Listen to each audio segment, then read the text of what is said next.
Chapter 2 The Spies.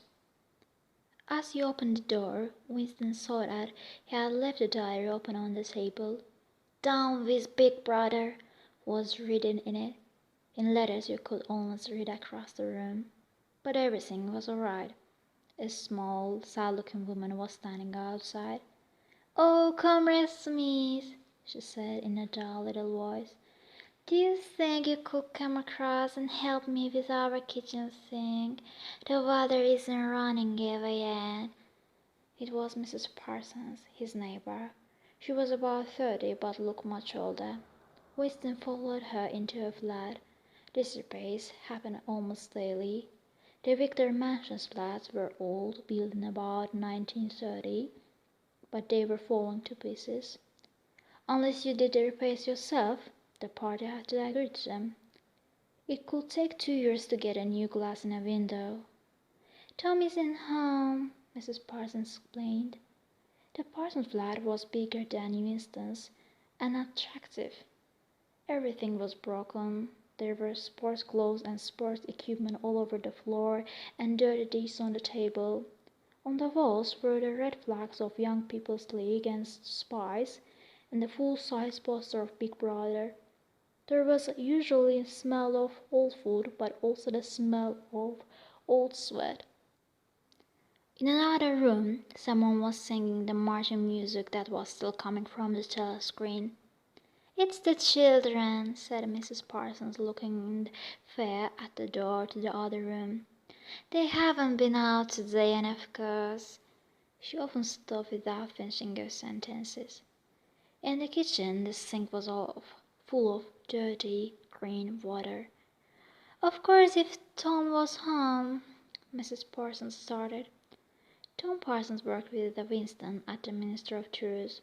He was a fat but active man who was unbelievably stupid and endlessly enthusiastic. He was a follower with no mind of his own, the type that the party needed even more than they needed the thought police. At 35, Tom Parsons had only just been thrown out the Young People's League. Also, he had wanted to stay. Before that, he had continued in the Spies for a year beyond the official age. At the ministry, he had a job which needed no intelligence, but he worked for the party every evening, organizing walks and other activities. The smell of his sweat filled every room he was in and stayed there after he had gone. Winston repaired the sink, taking out the unpleasant knot of hair that was stopping the water running away. He washed his hands and went back to the other room. "Put your hands up!" shouted a voice. A big, handsome boy of 9 was pointing a toy gun at him. His small sister, about 2 years younger, pointed a piece of wood. Both were dressed in the blue, grey, and red uniforms of the Spies. Winston put his hands up. The look of hate on the boy's face made him feel that it was not quite a game. "Eurasian spy!"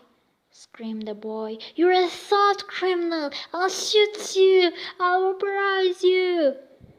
Suddenly they were both running around him, shouting, "Spy! Thought criminal!" The little girl did everything seconds after her old brother did it.